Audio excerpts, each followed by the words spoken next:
What's going on, everybody? Welcome to the Locked On Pirates podcast and the Locked On Phillies podcast. If you're joining us today here on YouTube at Locked On Pirates, I am, of course, your host, Ethan Smith. You can see the wonderful Dan Wilson over here of the Locked On Phillies podcast. He'll be on YouTube pretty soon. He's still not in the infancy, but he'll be there. Don't worry. You get to see his wonderful face on my channel today. But of course, you can listen to either of these podcasts as well outside of YouTube on Odyssey, Apple Podcasts, Spotify, pretty much anywhere where you can find your podcast. But Dan, it's been a while since we talked. I think the last time we talked, the Phillies were still in playoff contention. But how are you doing today, sir? Well, I'm doing all right. Yeah, you're right. The Phillies were in playoff contention up until pretty much the end of the season. They went down to Atlanta, lost 3 in a row in a sweep. They did have a chance to win the National League East, and the Atlanta Braves, everything was history from there. They struck fire, struck gold, won the World Series, and we enter yet another Phillies offseason. It's been a decade since this team has made the playoffs. I know the Pirates have quite a long drought themselves, but there's nothing like talking offseason baseball between two teams that haven't been relevant in a while. Yeah, and of course, teams that haven't been relevant in a while, but of course, the people that are relevant to us are our people who listen. So thank you for making us the first listen of your day every single day, even if the episodes come out pretty late. Just some scheduling stuff that happened today. But of course, Dan, there is the inevitability of an off season, and the off season can either be a major win for your team or it can be a major loss. And I think both teams here, the Phillies and the Pirates, both of us being fans of these teams, definitely know the ramifications of an offseason that can be very bad. Of course, last year for me, Jameson Taillon, Josh Bell, and Joe Musgrove out the door.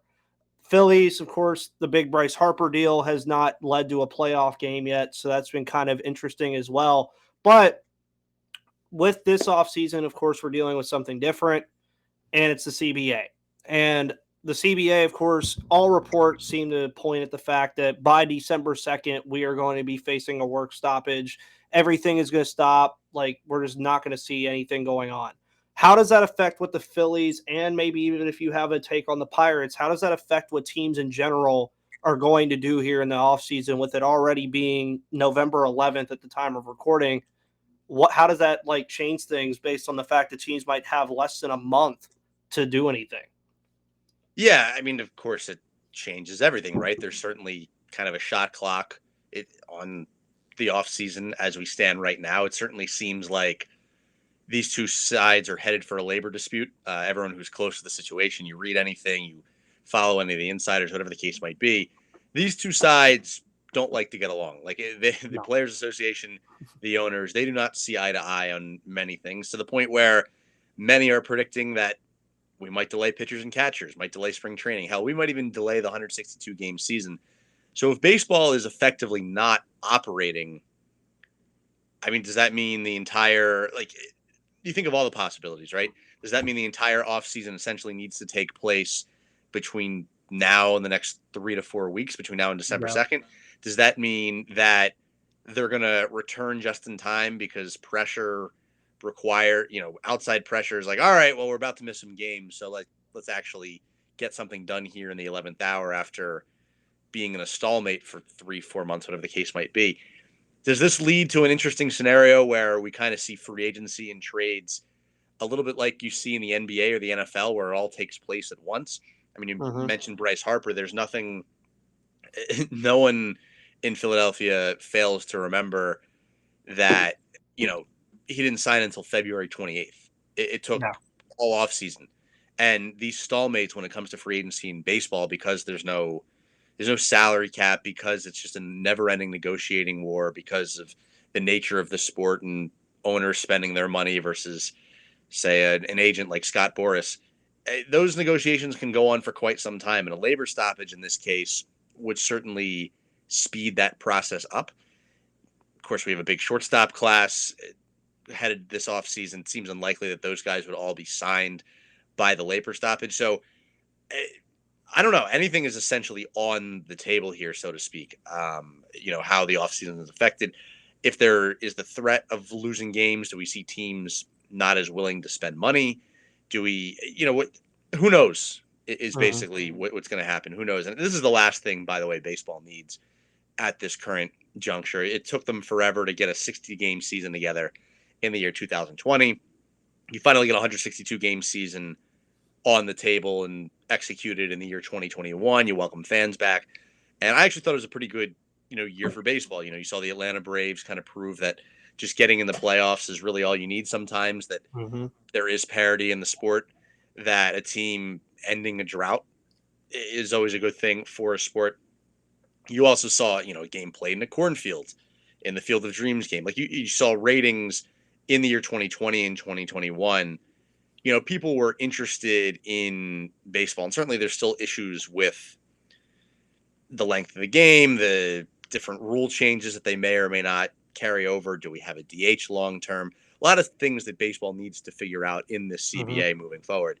But it almost feels like the last thing they need after what happened in 2020 and then a bounce back year in 2021 is, hey, we're going to like we might miss some games, or we're even going to go through an off season that isn't the usual proceeding. So that's kind of where I'm at on this in terms of how that affects the Phillies.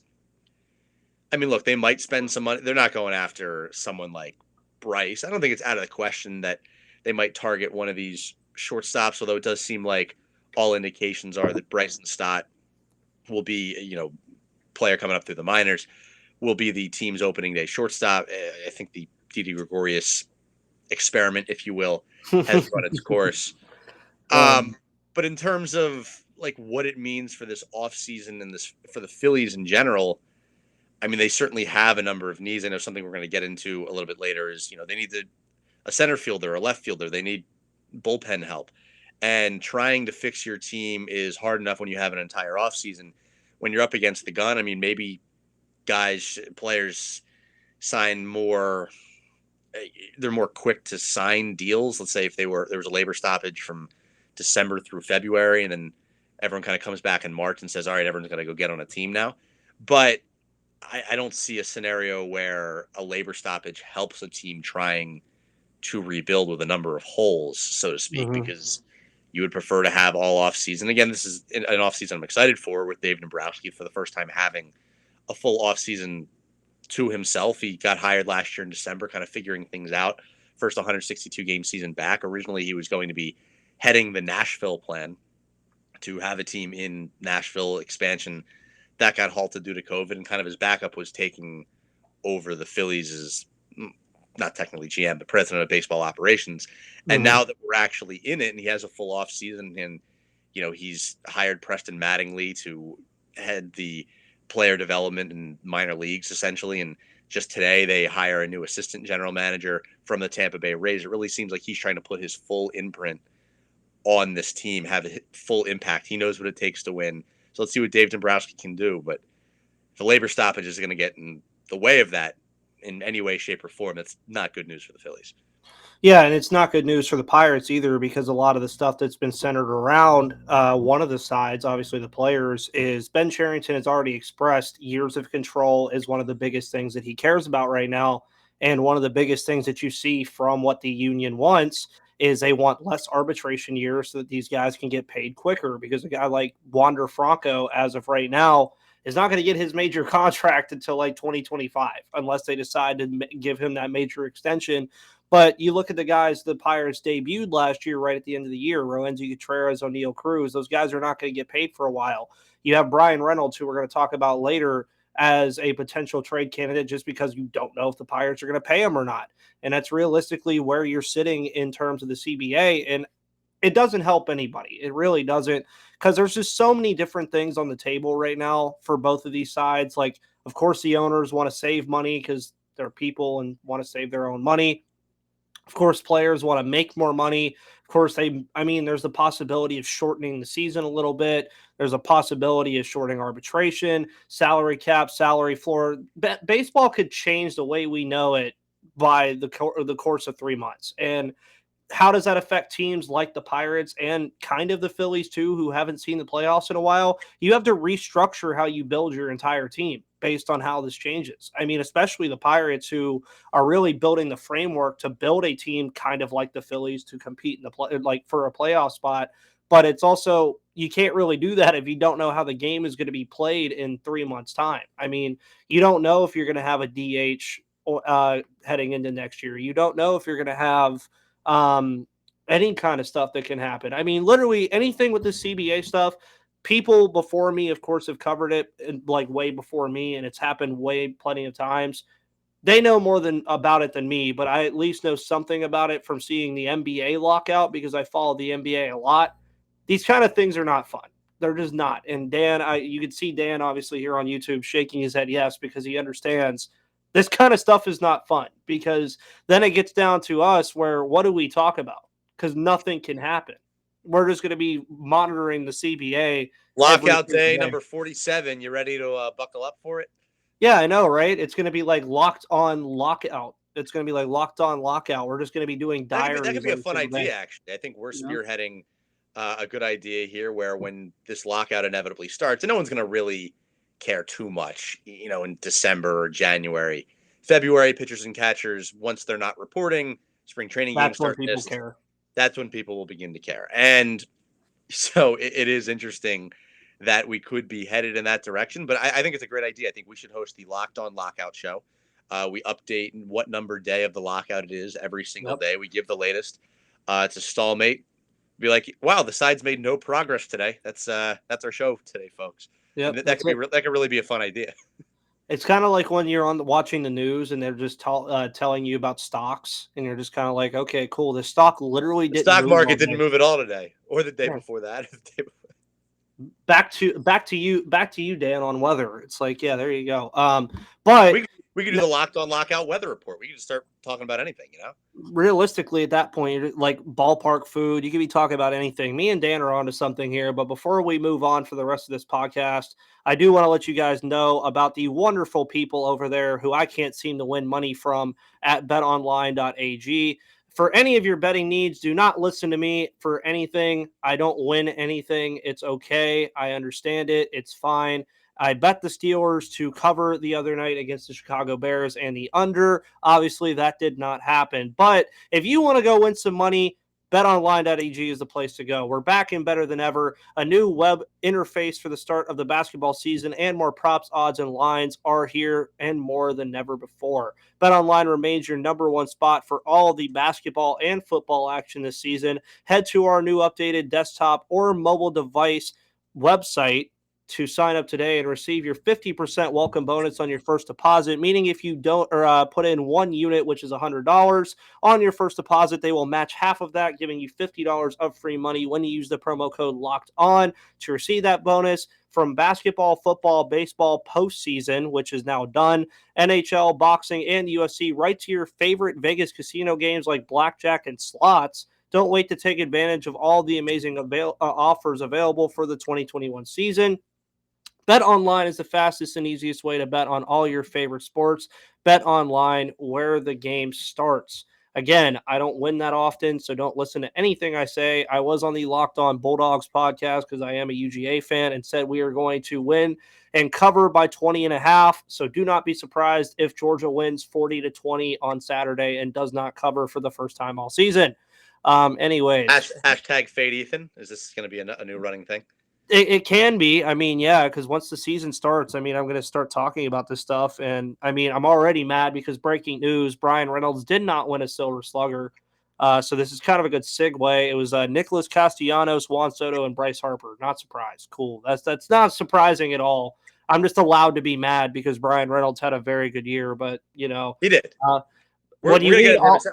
first we got to tell the people that Locked On Phillies and Locked On Pirates, thank you for making that your first listen every single day. We're free and available on all platforms. Now back to the Bryan Reynolds discussion. Yes.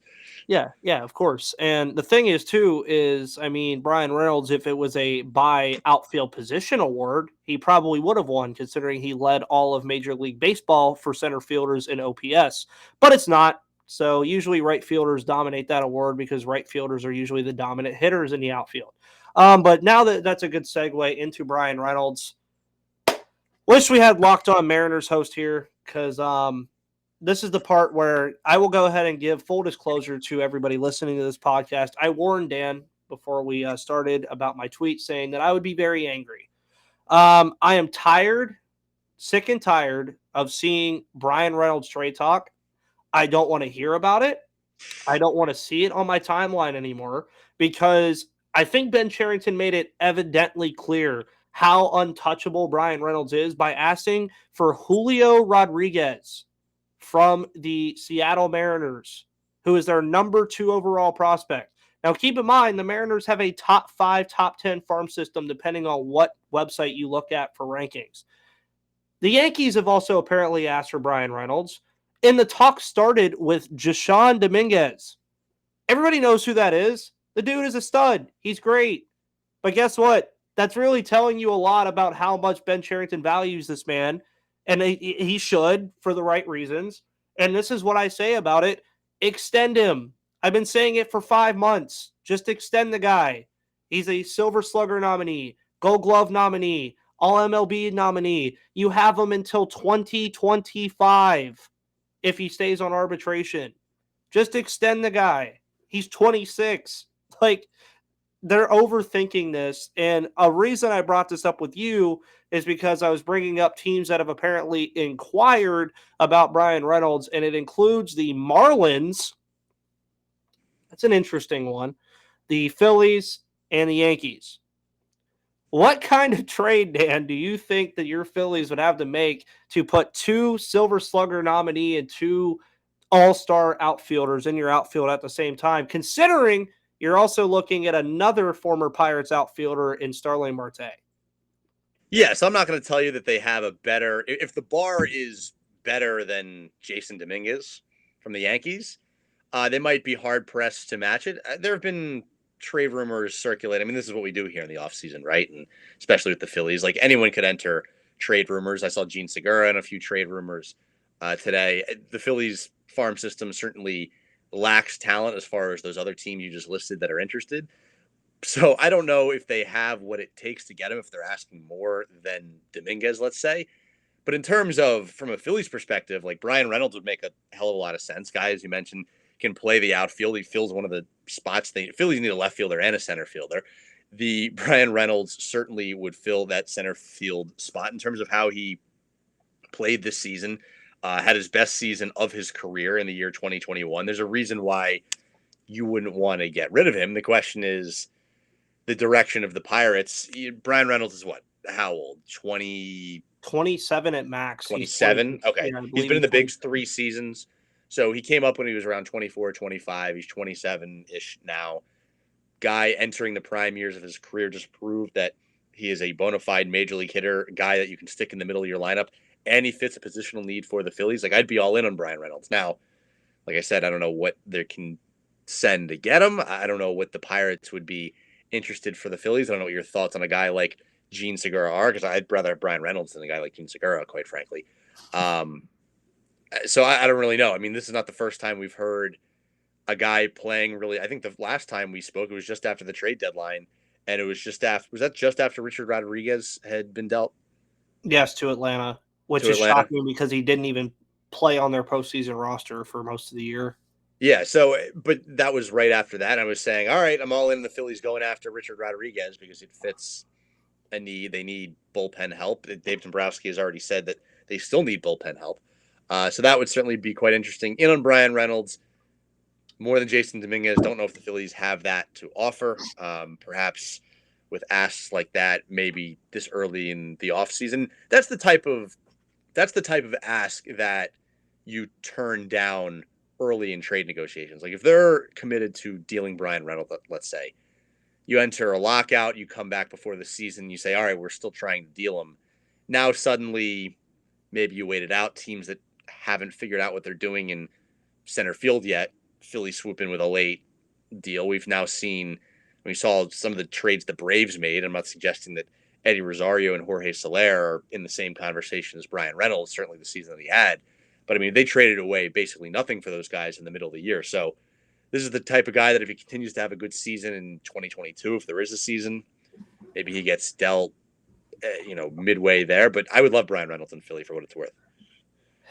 I imagine a lot of people would like Bryan Reynolds on their team. And one of the people that really enjoys Bryan Reynolds on their team is me, Ethan Smith of the Locked On Pirates podcast. And I would love to, not see him leave. because what is the advantage? I'll ask you, actually. That's my question.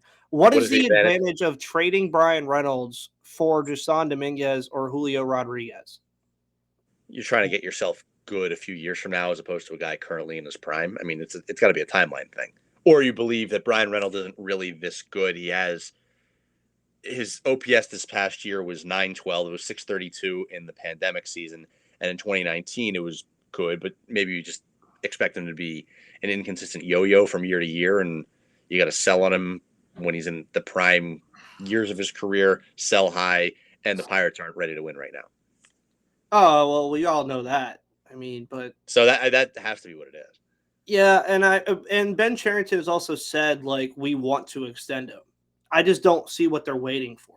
Because if he does, so this is the logic that I've been using.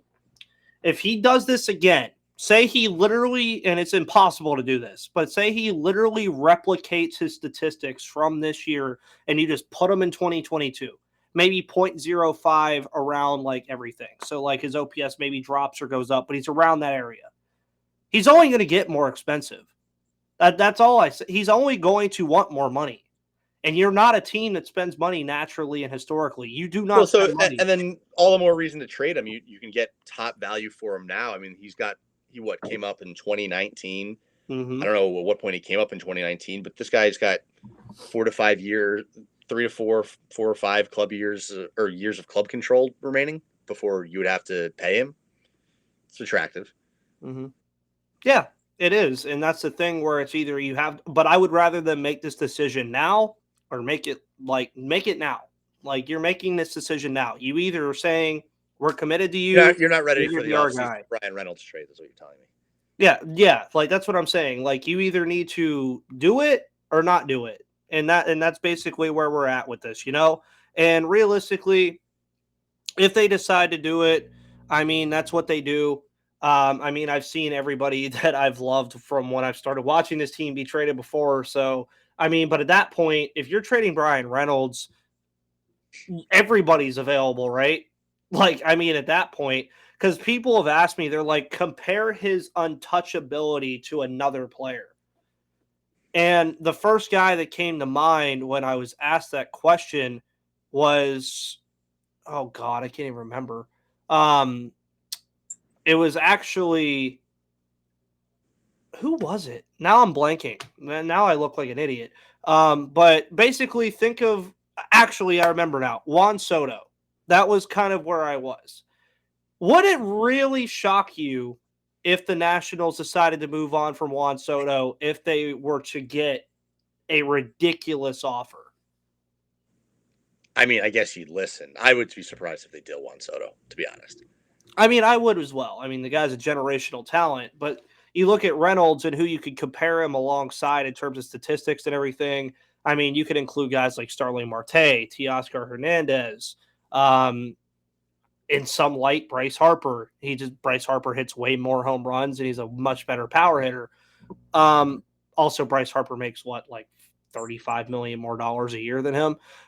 Well, no, he gets $330 million over 13 years, but it's really only like 26.5 per year. Okay, so $22 million more. Okay, he took longevity. Yeah, he's still pretty much making more money than the entire Pirates roster. But the whole point of everything I was saying, I mean, if Bryan Reynolds does end up anywhere, Dan, I'm gonna be honest, I would rather it just be an in-state team. I've seen McCutchen go over there and have fun. I'll take it. I would rather him go. So, like, if he's going to get traded, like, this is what my wish would be. Not the Yankees, not the Astros, not the Dodgers, not any team in our division. Send him, not Atlanta, just because I'm going to be honest, I don't really like Atlanta either. Just that, because, I mean, I've even talked about him going to Atlanta, and I was like, I just don't see that either, especially when all those outfielders went away. But before we finish up on that, we're going to send you off to our sponsors real quick. I think I've said enough about Bryan Reynolds. We are sending you off to them real quick. They have some stuff to say to you, and we will be right back. All right, Dan. Well, we've talked a lot about Bryan Reynolds and his stuff. Of course, as we were recording today, he did not win a Silver Slugger, but we might as well talk about a guy who did. Bryce Harper, of course, wins the Silver Slugger award. Has just an astronomical really good season for the most part. I mean, I don't see any Phillies fans saying he had a bad year. Haven't seen it at all. And I know Philadelphia fans are very ruthless people from being a Pittsburgh fan. I know that they are very ruthless in terms of how they treat their players and stuff, all for good reasons, of course. But should Bryce Harper win the MVP award? Now, you look at who he is probably going to be up against. More than likely, you're going to see the likes of Juan Soto, Fernando Tatis Jr., and then you could maybe throw a pitcher in there. But I don't know if they've announced a finalist for MVP yet, but I'm sure that would be who would be in that realm. Give me your reason why Bryce Harper should win MVP. Well, he had the highest OPS in baseball, highest OPS in the National League by about 43 percentage points. I think he was just the flat out best player down the stretch of the season. This guy, you remember, wasn't even an all-star. And people, Juan Soto should be remarked how well he played down the stretch of the season. Bryce Harper, literally just a notch better, finished with 35 home runs. He was the only reason the Phillies had a winning record for the first time in 10 years, which is nothing to celebrate. But, I mean, he was single-handedly keeping them in it. This guy takes walks when he needs to. By the way, with a lineup around him that was horrible, dreadful by the end of the year. Now, that's not to say Juan Soto didn't have the same thing, but I think a few things factor into why he's going to win. Number one is there's really no argument to be made that either the other guys, like, quote-unquote, got their team to the postseason.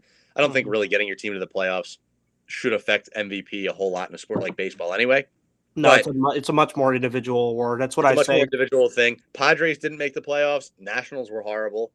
Philly, and those are the only two guys, Tatis and Soto, who were up for the award. I think Bryce Harper is flat out the best offensive player. And so I just don't think, look, those other two guys had really, really good seasons, but I think by most metrics, he was the best hitter in the National League. And again, it's impressive considering this guy was literally not on the All-Star team. Now, I have a question, too, as you're advocating for this, and I don't know if you know off the top of your head, but when was the last time a player won MVP and wasn't an All-Star?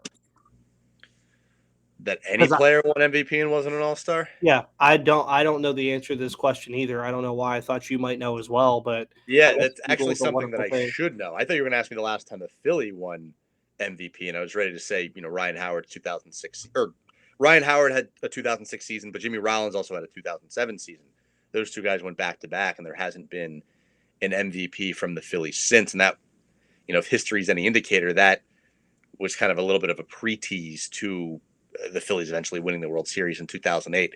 Yeah. Last player to win the MVP and not be an All-Star. That's like a question in any sport, right? Like, who literally doesn't qualify for the All-Star team and wins the MVP? I mean, football guys sit out of the Pro Bowl all the time, and it's an end of season type of thing.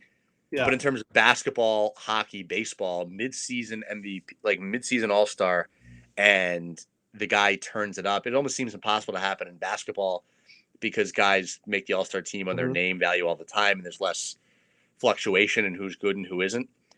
I do not know the answer to that question. It is an excellent question. I do not know it. Should know it. It's something I'm going to have to look into. Now, as far as looking at other sports from Googling it while you were saying that, Kareem Abdul-Jabbar never won an All-Star Game MVP, but he played in the most All-Star games at the time with 18. So that's something interesting. Like I said, Bryce Harper, forget not winning MVP of the game, literally did not qualify for the team. Yeah, and then I guess if we're talking All-Star wise, Kirk Gibson, of course, the major LA Dodger, was never officially made an All-Star. He declined invitations from it.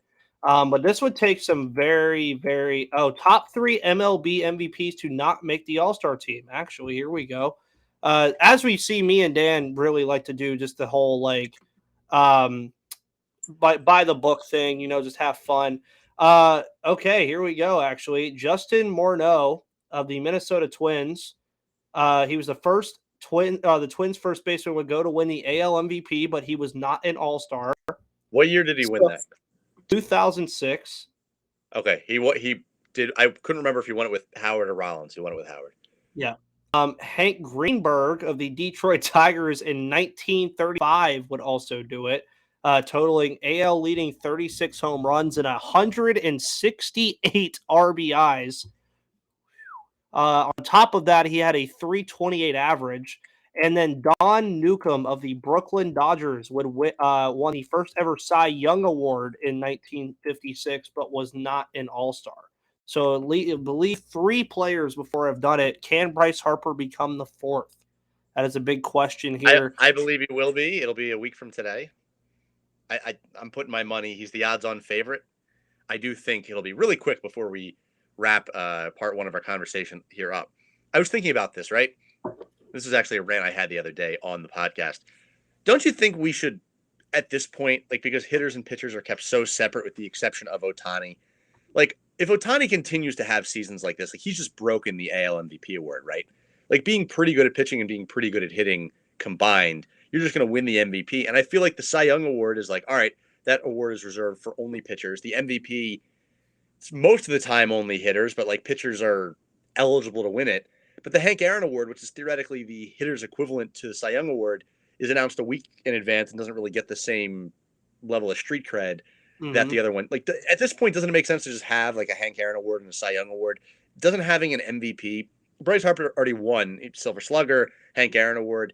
Like, if he's the best hitter, how often is there something outside of a player's offensive game, unless he's a catcher maybe, that would, or just like an absolute stud in the outfield, and it was otherwise really close? How often is the winner of the Hank Aaron Award not winning the MVP anyway? Yeah, that's a very good question. And I mean, you could look at that across all sports realistically, especially football now. I mean, most people just consider the Heisman Trophy and the They're all offensive awards. NFL. It's an offensive award. And Charles I would Woodson say is the one exception to the rule. Yeah. And I would also say that 9 times out of 10, it's a quarterback award. Of course, we saw that, and you would know, being a Phillies fan or a Philadelphia fan. Devontae Smith won it last year as a receiver, but 9 times out of 10, a quarterback's winning that award. But I also pose the question outside of the sport, and I agree with what you're saying, is like Shohei Ohtani, realistically, being the player that he is, should be winning both of those awards. He's doing it at the same time. There's not too many guys.